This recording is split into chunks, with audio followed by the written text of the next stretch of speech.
I died and died and died again playing Ikaruga. This is a challenging game that demands a lot of attention, but each death worked as a learning exercise. I started off barely being able to make it through the first stage, but now I can make it through the first two without taking a single hit. Once you've mastered the mechanics and somewhat memorized the enemy patterns, this splurge of white and black doesn't seem so daunting.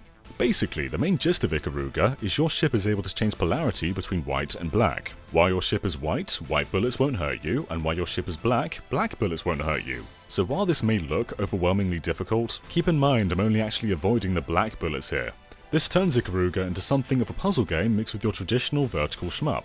Not only am I trying to take down as many ships as possible while avoiding oncoming attacks, but I also have to understand how to get through certain obstacles by changing my ship's colour. It can be mind-blowingly difficult, but it's also near perfectly put together. Every swarm of enemies and their positioning makes sense, and is often telegraphed through background and environmental context. For instance, you may see a swarm of black machines flying through the background, which gives you enough time to shift your polarity and be invulnerable to their shots. It's extremely challenging, but it's never unfair, and with enough experience, you can plow your way through Ikaruga.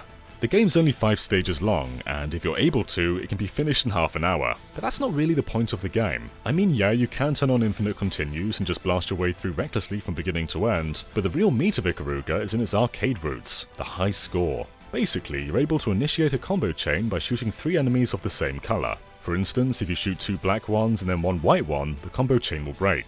In early stages, enemies will often come out in multiples of 3, which incentivizes you to get an early start on your score. But as the game goes on, you have to become selective on just which ships you take down as to not break your combo. Obviously, when you're letting ships by, that gives you less screen space to dodge attacks, so there's a huge risk-reward factor for chasing high scores. In fact, the game's really all about that risk-reward. Shooting an enemy with the opposite colour does twice the amount of damage, however that means you're also vulnerable to their shots. At the same time, when you touch a shot that's the same colour as you actually absorb it, which charges up a screen-clearing laser. Using this though can ruin your combo, as it targets everything on screen regardless of colour. Ikaruga is a great game to just play through in a quick sitting, but when you learn all its intricacies, it becomes something far more special. Absorbing incoming shots while quickly changing your colour to blast away incoming enemies and changing back to fly through an array of bullets is always thrilling, and is accompanied by a remarkable soundtrack that ramps up the chaotic action. Then, everything culminates with boss battles that can make you forget to breathe with how intense they can be.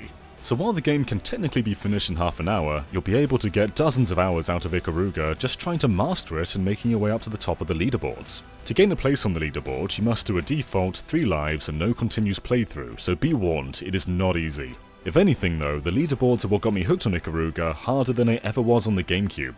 Fellow reviewers and I taunted each other over social media and did our best to dethrone one another time and time again. I'm sure all our scores will be dwarfed once the truly skilled players enter the scene, but it's a great game to compete with your friends. Or you can play it cooperatively if you're both in the same room. You're going to have to communicate a lot to get a high score this way, as it's way easier to ruin combos when you're both shooting different things. Either way, it lends itself perfectly to the Switch's split Joy-Con setup. You can even control both ships at once with a single controller, which isn't easy, but if you're good, you can pull off something truly stunning.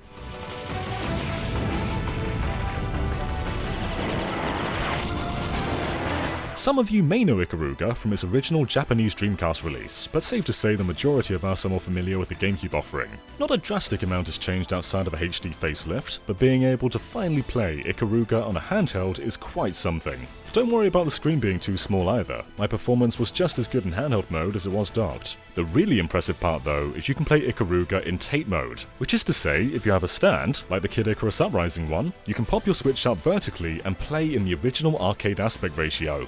After playing like this, I really don't want to play Ikaruga in any other way. This option was available in other versions, but few people are likely to actually rotate their TV to accommodate. It's just so much easier with the Switch.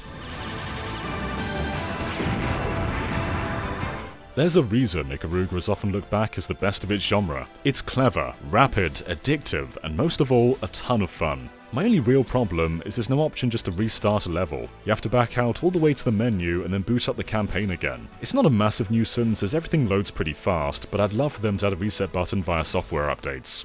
Ikaruga tucks in so much quality and variety every single time the screen scrolls. Whether you're playing to get as high of a score as possible or just want to make your way to the end, I can't recommend Ikaruga enough, and I've never enjoyed it more than I have here on Switch. I loved Ikaruga. Sure, the lack of a reset button can get tedious, but the core game speaks for itself. Bullet hells just don't get much more polished than this, and there's even fragments of story and lore to uncover for those who truly want to sink their teeth into this chaotic war for Earth. Whether you're an expert or a novice schmupper, I can't recommend Ikaruga more. Thanks for watching, and be sure to subscribe to GameXplain for more on Ikaruga and other things gaming as well. Until next time, bye!